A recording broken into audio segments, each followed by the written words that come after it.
There you go. Unplanned video. Unplanned video. Oh no, you put me on the spot. Exactly. Because many people don't know you. This is the time. Okay. To let people I could have know. wore a better shirt, couldn't I? No, at least it's showing platinum in car. Oh yeah, right? yeah. That's you. So yeah, when I was doing the sound quality in-car series, I was planning to have Lee take part in the speaker part when I was talking about speaker selection and whatnot. And actually we shot a video after a competition at the UK finals last year, but it was terribly bad. And Mrs. is coming. We are on the video. Come and join us if you want. Yeah, we couldn't use that video. But this is the time now. So Lee was with me for 3 days, and you Feels like longer. Yeah. So, sorry for being a pain for you. It's okay. It's been good. So how did you feel working with me?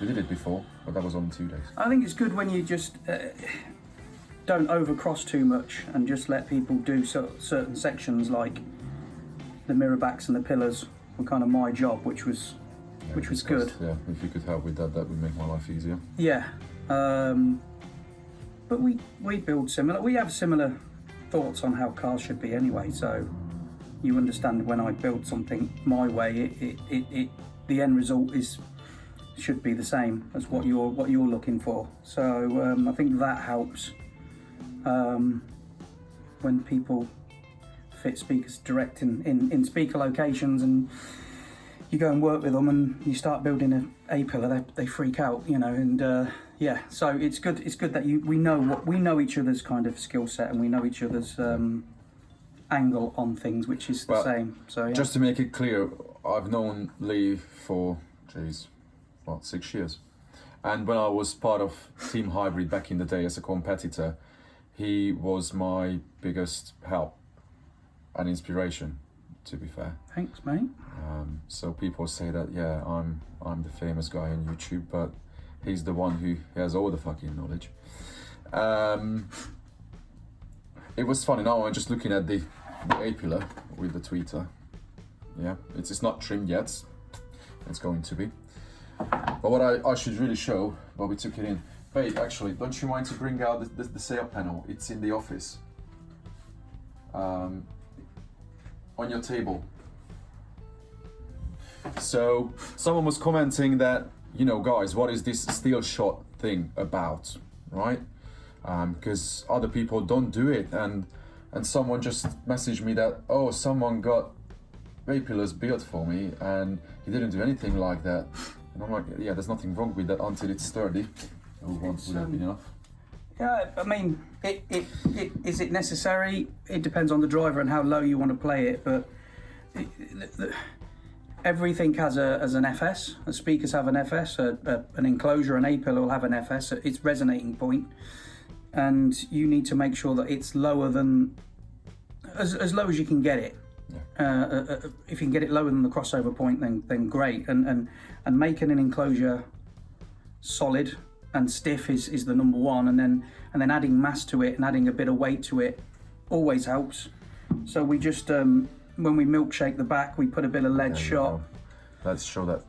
You can't see the lead shot now because it's all painted, but in there where you have, hopefully I don't drop it, where you have milkshake poured into it, that's filled with steel. So it's tiny, but it's solid, no vibration, no resonance. It's a little thing. Yeah, we don't want to drop it because we've dropped it once. It's a little thing, and it's probably not necessary for most people. Plus, most shops want to kick out a pair of these sail panels in a day. I mean, always try and build it better than the frequency range you're trying to use it for, and it's always going to be better. Yeah, let it dry. That one's the new one. So these two could be done in 2 days if you wanted to trim them. Because if you trim something, you don't have to spend that much time with fine sanding, wet sanding, all the primers and all the layers for the paint. Now, these could easily take 2.5 days. Well, in reality, you need 3 days because you have to leave time for curing.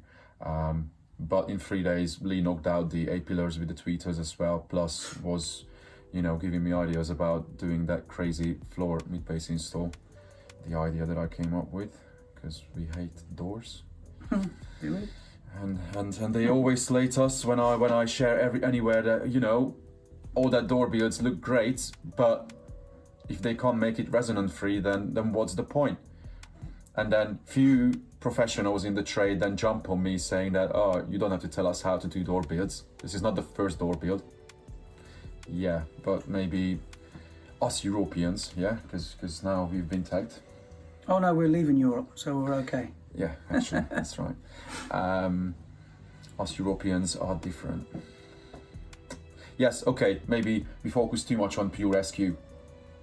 I think it's, most customers come to me and they ask, they want that, they use the term a clean sound, and they think that's just in the speakers or in the tuning. It's a lot to do with speakers, tuning, locations and how you build.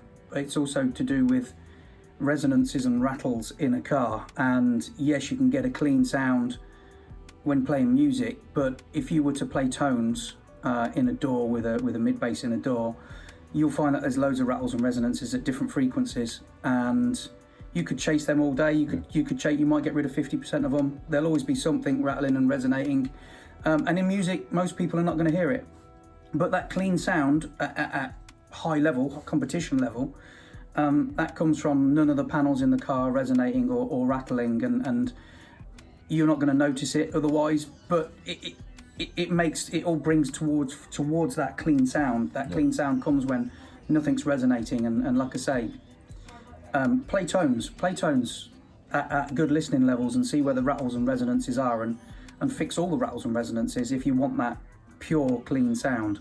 And you want your car to sound better at the end of the day. It's not going to cost you a lot of money, but time, I suppose. And as I always say, there's no point to buy, mid-bass drivers costing more than $1,000, pounds, whatever, and then chuck it into a resonating environment. There's absolutely no point. Buy a speaker that costs 200, build it properly, and it will sound a million times better. But hey ho, not everyone wants to learn from this. It is what it is. Yeah, now I can carry on my own to finish this car. Yeah. Yes. And that's the funny thing. Guys, if you follow the pictures on Facebook, I said it in the previous videos as well, go on Facebook on PS Sound, check out the pictures. And if you want to see some of the crazy stuff Lee does, go and find Platinum in Car. Yeah, show your chest. Platinum in Car, he's up on Instagram, Facebook as well. He's nice, active, he's an old fart. Too old for this shit. But then you can see some crazy stuff, like, he welds the mounting for the mid-bass in the car and for the mid-range as well. You can push the whole car from the tweeter mounting in the car. I've never welded a tweeter, don't lie. I've never welded a tweeter. I've never welded a tweeter. Real. No, you did. No, you were pushing the Golf from the mid-range mounting. Yes, not from the tweeter mounting. Yeah. That's stupid, crazy stuff. Don't do that. No. Don't do that. Never. But yeah. Cool. Now you know Lee. Find him in Coventry, in the middle of UK. He does crazy shit if you want a good sounding car. Alright, let's crack on with this car. Cheers. Thank you. Even if I'm in a rush, this part has to be recorded because I don't know when I can ever do anything like this. So, the floor has got the 12mm plywood at the bottom from halfway down, then the 18mm on the top, because the 18mm set up all the way around on the edges, because the floor pan is not even and flat. In the middle it's lower, that's why we had to drop down the 12mm. That's what the driver sits into. That has a bit of countersunk as well, just to get a bit more tolerance for the magnet when it's upside down. And then on top of that, now I put 10mm close-out foam as well, which is going to raise the floor slightly, because this is what's going back and this is above the speaker. These legs were a good 3-inch tall, so they were standing on the floor, keeping the top surface at the given level. in the cabin. So I cut those off because obviously we've raised that level now with the plywood, where I put foam on this as well. So foam will sit on foam, the top is foam, and the carpet comes on the top. So everything is soft. But now as that's bonded in, properly bonded in, and the foam on the top, this is dead. That doesn't, it's just, I can't make a more rigid, more solid and more dead baffle in a car, I think. It's just impossible. Well, the only thing you could do is to weld in something and then do soldering and give mass to it. But in such a simple way, this is probably a day and a half, maximum 2-day job to do both sides properly. It doesn't look anything complex, but you really have to measure out everything, and you are playing with millimeters. It's pretty tight. To be fair, a shallower driver could have been better, but I don't complain because it's not really deep. Also, let's mention a few things about this driver, because few people have commented interesting things, like, you know, this is a bit overpriced for what it is because it only has a very simple bus kit, nothing fancy. And yes, maybe in the US it's a bit more expensive than in Europe because obviously it has to be exported, imported in the US, all the taxes and everything come on the top. So I'm not even sure how much it costs. The 5 Series over here in UK is around £300, I think. I'm not even fully sure on the right now, but roughly around 300. And yes, it doesn't look anything crazy, but now after having it in my hand in the last few days, I can tell that the focus is on the parts that really matter. Like, you know, this driver has been around for like 20 years now. They didn't change this model. They only improved the parts in it slowly, step by step. Once something works, why should they change it? Only just improve it bits by bits. Like the magnet and the magnet force has been improved. It's a rather small magnet, but it's great when you use it in a door because then it's easier to get clearance. And also because it's a smaller magnet, it doesn't block the airflow behind the cone that much, but it's a very strong magnet. Whatever that was close to it, you know, it sticks to everything. Crazy. Also, the soft parts are definitely really soft, like the surround as well and the spider, really low loss, so it doesn't restrict the movement. You know, I only touch it a touch, just a bit. And like, I worked with the Hertz ML 1800 last week, and that was a rather stiff driver. Yes, obviously the till and small parameters are different, but that should have, in my eyes, a stiff driver is not going to react to the electric signal that instantly or in such a refined way. Yes, it's different with the subwoofer and the application of a subwoofer, but it's just really soft, really nice and pretty sensitive. I put it on just to test it on the bench. I wanted to test all the drivers before Lee left, and bloody hell, even without a tweeter, that thing is doing the top end pretty well. I think with a bit of EQing in a door, if someone enjoys music outside, that thing could run pretty much tweeterless. I will show it once well, no, I can't show it once it's installed because floor, carpet and everything will be on the top of it, so this won't play mid-range through this application. But in a door, it could play really wide up into the upper mid-frequency range, even up to the, you know, lower high frequency range. So yes, it's nothing crazy, it doesn't look anything fancy, but this should sound great. I have really high expectations now.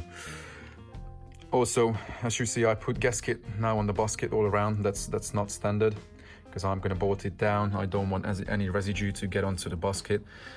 Plus it also seals it nicely. And then people worried about, you know, how water, moisture and whatnot wouldn't get into the car. So that's a 10mm rain guard, which is glued down to the grille underneath it. I'll try to show it from underneath the car, hang on. So it doesn't really stick down a few millimeters from the floor level, and it's bonded in Haley's grille, yeah. And then you can see the hot glue that popped through. It's not pretty, but it's going to be dirty anyway, and who cares?